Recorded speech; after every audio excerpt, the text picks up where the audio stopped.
Grand Commander Vex Tora Quinn surveyed the tactical display with 3 of his 7 eyes. The remaining 4 focused on the reports flooding in from the outer defense perimeter. His breathing apparatus clicked rhythmically as he processed the information. The Zalgarian fleet had conquered 16 solar systems in the past lunar cycle alone. Not a single casualty. Not even a scratch on their quantum alloy hulls. Commander, Lieutenant Jazik approached, his blue scales reflecting the pulsing lights of the command center. The scouts have returned from the Sol system. Vex Tora didn't turn. Why bother? Another primitive civilization to add to the Zalgarian Empire's ever-growing collection. And, let me guess, pre-space travel monkeys living in mud huts. Not exactly, sir. Jazik's voice wavered, something Vex Tora had never heard before. Now Vex Tora turned all 7 eyes toward his lieutenant. The blue-scaled officer was trembling? Preposterous. Spit it out, Lieutenant, before I have your nutrition allocation reduced to larval portions. Jazik swallowed visibly. The 3rd planet, sir. It's inhabited by bipeds called humans. They are strange. Strange how? Do they have 2 heads? 6 arms? Do they communicate by changing colors or releasing spores? Be specific, Lieutenant. No, sir. They look almost like the Traxians, but without the facial ridges or tail. But their behavior, sir, it defies all logic we have encountered. Vex Tora snorted, a sound that made junior officers flinch.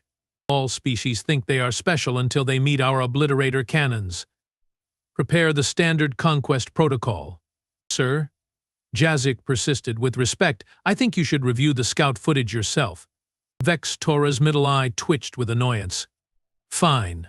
Show me these illogical creatures. The main view screen flickered to life, showing a blue-green planet with swirling white clouds. The image zoomed to a landmass, then to a settlement, then to individuals moving about. These are humans?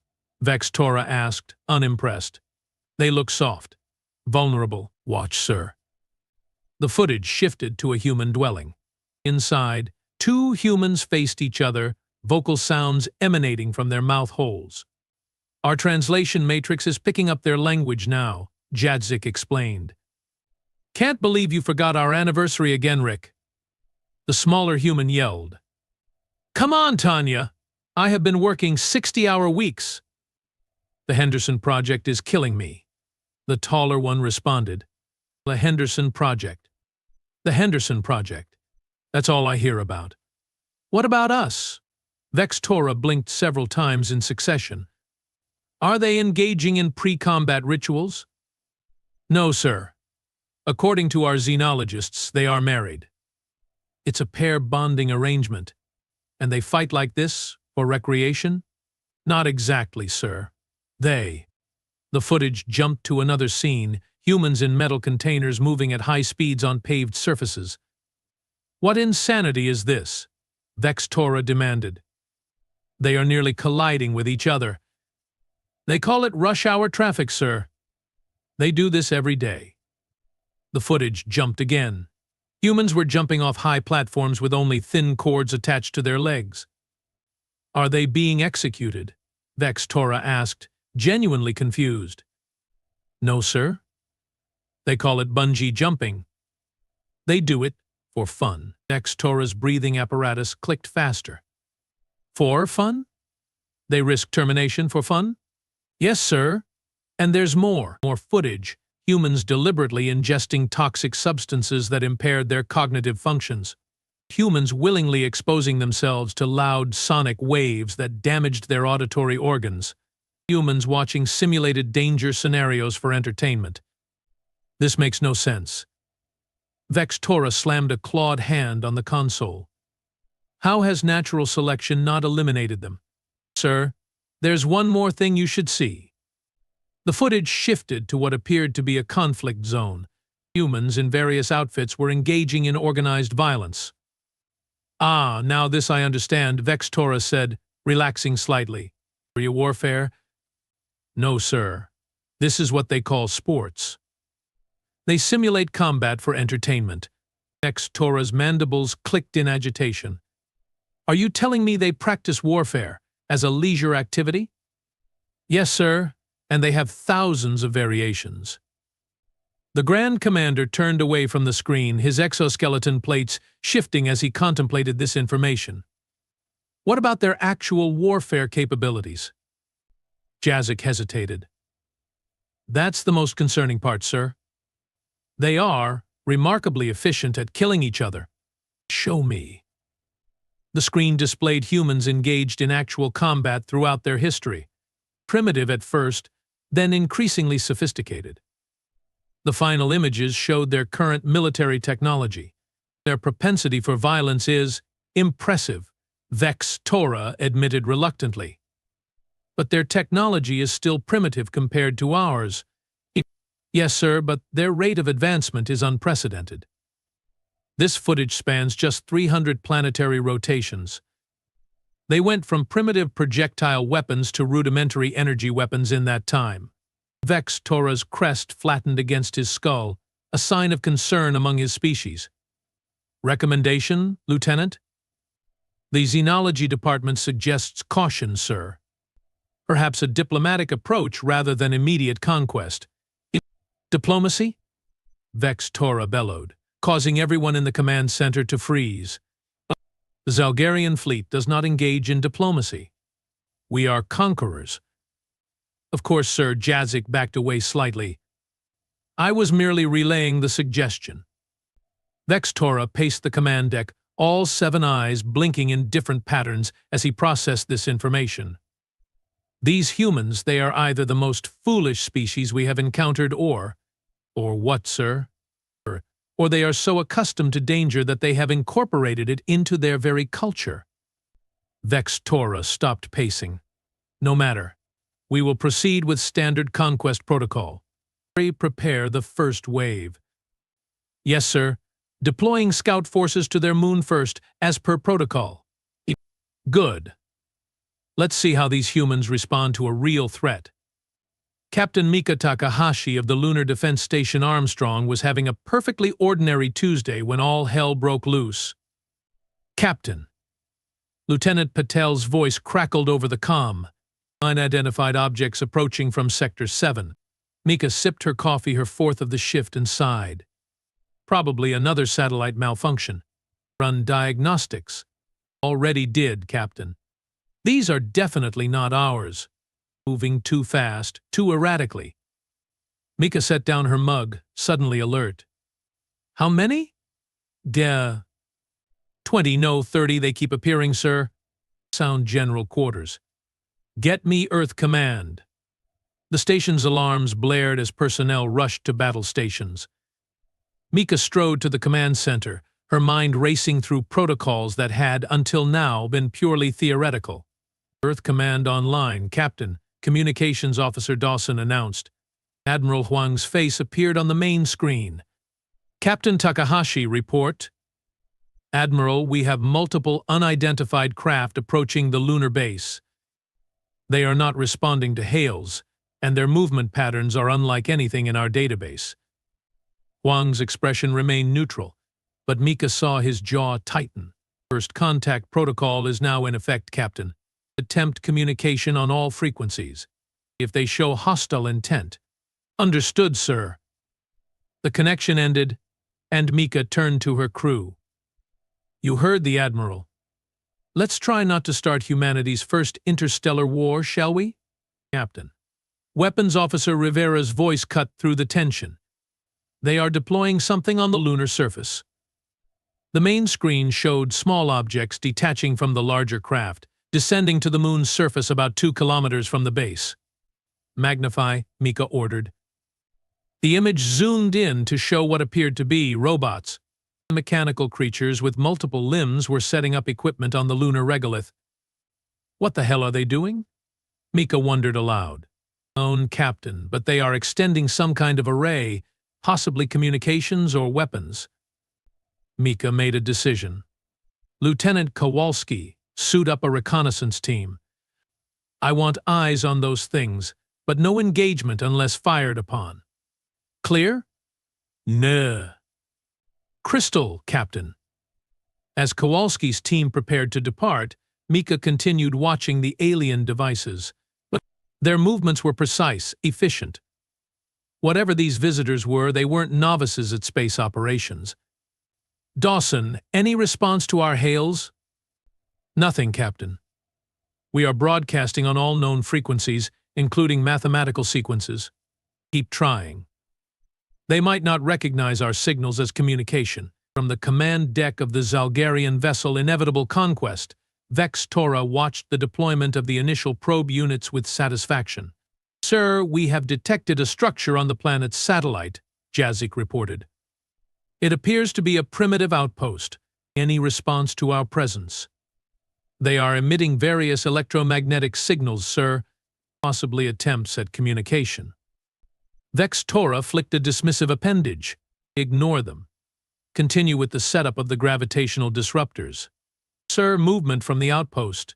Small entities are approaching our units. Show me. The screen displayed tiny figures in white protective coverings, moving awkwardly across the lunar surface. How quaint, Vex Tora remarked. They require artificial protection even on their own satellite. They are approaching cautiously, sir, not brandishing weapons. They recognize superior force when they see it. Good. It will make the conquest easier. Sir, the probe units have completed setup. The gravitational disruptors are online and ready. Vex Tora's mandibles clicked in satisfaction. Excellent. Once activated, these disruptors will cause massive tidal fluctuations on their planet. Nothing catastrophic yet, just enough to demonstrate our power. Sir, the humans are attempting to examine our probe units. Let them. They can't possibly understand our technology. Vex Tora settled back in his command chair. Activate the disruptors at minimum power. Let's give these humans a little demonstration. Lieutenant Kowalski's voice came through Mika's comm, slightly distorted by lunar static. Captain, these devices are unlike anything I have seen. Multiple power sources. Unknown alloys. Wait, they are activating. Mika leaned forward. Activating how? Parts are moving, Captain. Lights coming on. Some kind of energy field forming. All back, Lieutenant. Now. Roger that, Captain. Retreating to safe, the transmission cut off. Kowalski! Report. Mika shouted. No response. Get them back online. Mika ordered communications. Trying, Captain, but there's interference across all frequencies. Sir, Rivera called out. Massive energy spike from the alien devices. Before Mika could respond, the station shuddered violently, throwing personnel against walls and consoles. What was that? Mika demanded, pulling herself back to her feet. Unknown, Captain. But Earth is reporting unusual tidal activity, massive waves appearing worldwide. Mika's blood ran cold. They are attacking Earth's oceans? From here? Appears so, Captain. Some kind of gravitational manipulation. Mika's mind raced. If these aliens could manipulate gravity from a distance, status of Kowalski's team, still no contact, Captain. Another violent shudder rocked the station. Structural integrity at 82% and falling, Captain, engineering reported. Whatever they are doing is affecting our artificial gravity and life support systems. Mika made a decision. Rivera, target those devices. Take them out. Captain, first contact protocol states. They fired first, Lieutenant. Defend Earth. Rivera nodded grimly. Targeting lunar defense batteries. Firing. On the main screen, streaks of energy lanced out from the lunar base's defense turrets, striking the area where the alien devices had been deployed. Explosions bloomed silently in the vacuum. Direct hits, Captain. Alien devices destroyed. Mika allowed herself a moment of relief before reality set in. I just fired the first shots in an interstellar war. Captain, Earth Command is hailing us. Admiral Huang's face appeared again, his expression now grave. Captain Takahashi, we have detected weapons fire from your position. Admiral, The alien devices were attacking Earth, causing tidal disruptions. We had no choice but to neutralize them. Wang was silent for a moment. Understood, Captain. Your actions are approved retroactively. But be aware, satellite imagery shows more alien craft approaching. Many more. Mika's stomach tightened. Orders, sir? Hold your position as long as possible. Earth defenses are mobilizing, but we need time. Whatever these things are, they have just picked a fight with the wrong species. As the communication ended, Mika turned to her crew. You heard the Admiral. Battle stations. Whatever happens next, we make sure humanity's first impression is one these aliens won't forget. Vextora's rage was palpable, his exoskeleton flushing deep crimson as he received the report. They destroyed our gravitational disruptors. He roared. What? Yes, sir, Jazik confirmed, keeping a safe distance. The direct energy weapon strikes. Quite precise, actually. Impossible. No pre-interstellar species should have weapons capable of. Vextora cut himself off, regaining composure. It seems we have underestimated these humans. Perhaps we should reconsider the Xenology Department's suggestion of Diplo. Silence. Vextora's voice echoed through the command deck. The Zalgarian fleet has never retreated, never negotiated, never shown weakness. If these humans want to resist, they will learn why we are called the Unbeatable. He turned to his tactical officer. Prepare the second wave. All combat units this time, not just probes, target their lunar outpost first, then their orbital infrastructure. Yes, Grand Commander. Vextora's breathing apparatus clicked rapidly as he glared at the blue-green planet on the view screen. These humans think they have won some small victory. Let's show them what real power looks like. As the Zalgarian warships moved into attack formation, Vextora couldn't shake an unfamiliar feeling creeping through his neural pathways. It took him a moment to identify it, as it was so foreign to his experience. It was doubt. But he pushed it aside. After all, the Zalgarian fleet was unbeatable. 16 solar systems in a lunar cycle proved that. These humans would be no different. Would they? Would. Admiral Eleanor Winters had seen her share of crises during her 30-year military career, but an alien invasion. That was definitely a first. Status report. She barked, striding into Earth Defense Command's underground bunker beneath Geneva. General Dmitry Volkov, her second-in-command, looked up from the holographic display. Armstrong Base is under heavy bombardment, Admiral. Captain Takahashi reports they can hold out for maybe 3 hours at current enemy intensity. And the civilian evacs? Coastal populations are moving inland as ordered, but panic is spreading. The initial tidal events caused significant damage in Mumbai, Shanghai, and San Francisco. Eleanor studied the tactical display showing red dots, alien vessels swarming around Earth's moon. What about our orbital defenses? All platforms activated and awaiting your command. The Mars garrison has been alerted, but they are 2 days out even at maximum burn. Eleanor pinched the bridge of her nose. Humanity had prepared for this possibility, of course, ever since the discovery of the Proxima Centauri ruins had confirmed we weren't alone. But preparation was one thing. Reality was another. Admiral, a communications officer called out. Lunar Base Armstrong is broadcasting on all channels. The aliens are sending a message? Put it through. The main screen flickered, revealing a creature that looked like someone had crossed a praying mantis with an octopus and then given it 7 glowing eyes. When it spoke, the translation software struggled to keep up. Humans of Earth.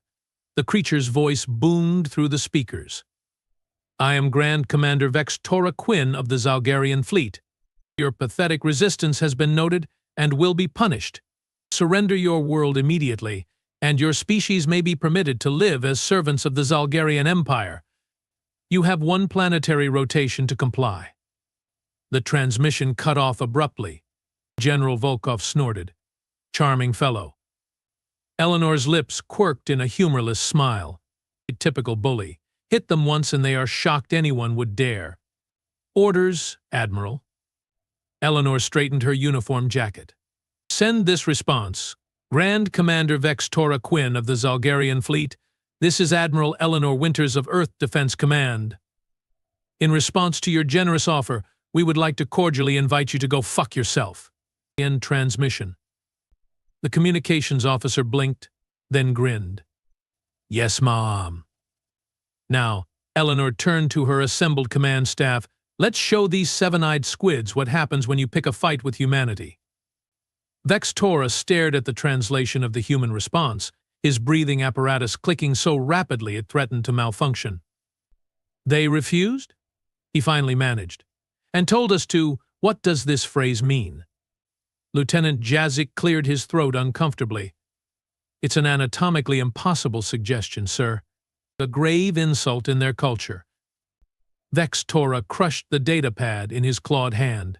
Commence full-scale attack. No mercy. Reduce their lunar outpost to dust. Yes, Grand Commander. The tactical display showed hundreds of Zalgarian vessels converging on the human moon base, weapons charging. Sir, Jazik reported, our forward vessels report unusual activity from the planet. What kind of activity? Multiple launches detected. Primitive chemical propulsion. No immediate threat. Vex Tora dismissed the concern with a flick of his appendage. Desperate measures. Focus on the lunar base. But moments later, alarms blared across the command deck. Sir, energy spikes from the approaching human vessels. They are... The tactical display suddenly showed 3 Zalgarian destroyers vanishing from the formation. Report. Vex Tora demanded. Unknown weapon type, sir. The human vessels, they self-destructed upon approach, but the explosion was. Spit it out, Lieutenant. Nuclear, sir. They detonated nuclear devices directly alongside our ships. The radiation surge overwhelmed our shields. Vex Tora's crest flattened in disbelief. They sacrificed their own pilots? For a tactical advantage? The vessels appeared unmanned, sir. Guided missiles. Before Vex Tora could respond, more alarms sounded.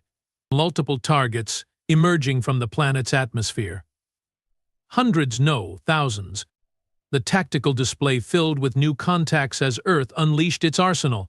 Missiles, drones, and fighter craft swarmed toward the Zalgarian fleet like angry insects.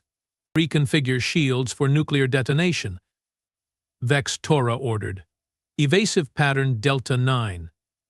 But the human attack wasn't following any recognizable pattern. Some missiles detonated early, creating radiation fields that disrupted Zalgarian sensors. Others changed course unpredictably, seeming to prioritize already damaged vessels. Sir, we have lost contact with Battle Group 3. Vex Tora's mandibles clicked in frustration. Impossible. They had 4 capital ships. The humans, they are fighting like lunatics, sir. No regard for conventional tactics. On the tactical display, Vex Tora watched as human fighters performed maneuvers that should have torn their fragile bodies apart. They flew directly into weapon discharges, using the energy to propel themselves into new attack vectors. They collided with Zalgarian vessels, not as suicide attacks, but as deliberate boarding actions. Sir, we have intruders on the relentless domination and eternal victory. How? Their technology can't penetrate our hulls. They brought cutting tools, sir. They are physically cutting their way in. Vex Tora's 7 eyes blinked in rapid succession. What species does this? What species thinks like this? Captain Mika Takahashi dragged herself through the wreckage of Armstrong Base's command center. Half her crew was dead. The other half was fighting with whatever they had left. Status of the railgun? She asked, pressing a makeshift bandage against the gash in her side. Lieutenant Rivera, his face streaked with soot and blood, looked up from a cracked console. Operational, Captain, but we have only got power for 1, maybe 2 shots. That's all we need. Mika pulled herself into what remained of her command chair. Target their flagship. Ma'am, at this range, even with the railgun, we can't penetrate their shields. Mika smiled grimly. We are not aiming to penetrate. Understanding dawned on Rivera's face. The package? the package. Duh! While the aliens had been focused on Earth's more obvious counterattack, a small team had managed to attach a very special device to the exterior of the Zalgarian flagship, a gift from Earth's most brilliant physicists. Firing solution ready, Captain. Mika took a deep breath. Fire. The entire base shuddered as the massive electromagnetic railgun discharged, sending a projectile hurtling through space at a significant fraction of light speed. Not toward the alien flagship, but toward the device already attached to its hull. Impact in 3, 2, 1. Grand Commander. Something has struck our hull. Next, Tora whirled toward the tactical officer. The damage report. Minimal, sir? Our shields deflected most of the impact. But there's an unusual energy reading from the impact site. What kind of energy reading? Before the officer could respond, the ship lurched violently, sending crew members tumbling across the command deck. What was that? Tora demanded, righting himself. Sir, gravitational anomaly forming on our hull. It's a miniature black hole. What? Tora couldn't believe his hearing organs. That's impossible. This species doesn't have that technology. Evidence suggests otherwise, sir. The singularity is growing. Deck 12 through 17 are already being compressed. Tora stared at the damage reports in horror. These primitives had somehow created a contained gravitational singularity, a weapon his own scientists had only theorized about. Evacuation protocol, he ordered. All hands to escape vessels. But it was too late. The artificial black hole was expanding too quickly, consuming the flagship from the outside in. Tora watched as the structural integrity readings plummeted. Sir, Jazik said quietly beside him, the other vessels are reporting similar attacks. Different methods, but equally creative. Tora's breathing apparatus wheezed as he processed this information. The Unbeatable fleet was being decimated by a pre-interstellar species using technology that should have been centuries beyond their reach. How? He whispered. How is this possible? Jazik's scales had paled to a sickly blue-gray. Sir, I have been analyzing their communications during the battle. They are sharing information instantly. Adapting. When one tactic works, they all immediately switch to it. When one fails, none of them try it again. That's just basic battle coordination, Tora snapped. No, sir. It's more than that. They are innovating, creating new tactics in the middle of combat. Look. The view screen showed human vessels deliberately flying into Zalgarian energy beams, but using the radiation to overload their own power cores and create devastating electromagnetic pulses. They are sacrificing themselves, Tora observed. No, sir. Look closer. Magnification showed tiny objects ejecting from the vessels moments before detonation. Escape pods. They are creating suicide ships but saving the pilots? Tora was baffled. The resource expenditure makes no tactical sense. To us, perhaps. But to them, Jazik hesitated. Sir, I think we fundamentally misunderstood this species. They don't value efficiency above all else, like we do. They value possibility. Another violent shudder ran through the ship as more decks were consumed by the growing singularity. Sir, we have 3 minutes until total structural failure. Tora made the hardest decision of his 7-century career. Send the signal. Fleet-wide retreat. Sir? Sir. You heard me, Lieutenant. Full retreat. Get as many of our ships out of this system as possible. And what do I tell the High Command? Tora's mandibles clicked in a pattern that signified bitter amusement. Tell them we found something new in the galaxy. Something we don't understand yet. As the evacuation order spread through what remained of the Zalgarian fleet, Tora took one last look at the blue-green planet on the view screen. We will be back, humans, he murmured. But next time, we will be ready for your madness. 6 months later, Admiral Eleanor Winters stood at a podium before the United Nations General Assembly. The Zalgarian threat has been neutralized, she announced to thunderous applause. Our lunar base has been rebuilt, and our orbital defenses have been enhanced with technology reverse-engineered from captured alien vessels. The applause faded as she continued. But make no mistake, this was not a definitive victory. Our scientists believe the force we encountered was merely an expeditionary fleet. Somewhere out there, the Zalgarians are regrouping, analyzing, planning. They will return, and when they do, they will be prepared for our tactics. Murmurs spread through the assembly. However, Eleanor's voice took on a hint of steel. They will never be prepared for our greatest weapon. "And what is that, Admiral?" asked the Secretary General. Eleanor smiled. "Humanity itself, our unpredictability, our creativity, our stubborn refusal to surrender even when logic dictates we should. The Zalgarians fight with perfect efficiency, but we fight with perfect passion." She gestured to the view screen behind her, which displayed the stars. "The galaxy has never seen a species quite like us before. We don't follow the rules because we don't know the rules exist. We try the impossible because no one told us it couldn't be done. We survive because we refuse not to." Eleanor's gaze swept across the assembly. "But the Zalgarians will return, and when they do, humanity will be waiting. Not just with better weapons or stronger shields, but with what truly makes us unique, our beautiful, terrible, wonderful insanity." In the back of the hall, a janitor paused his work to listen.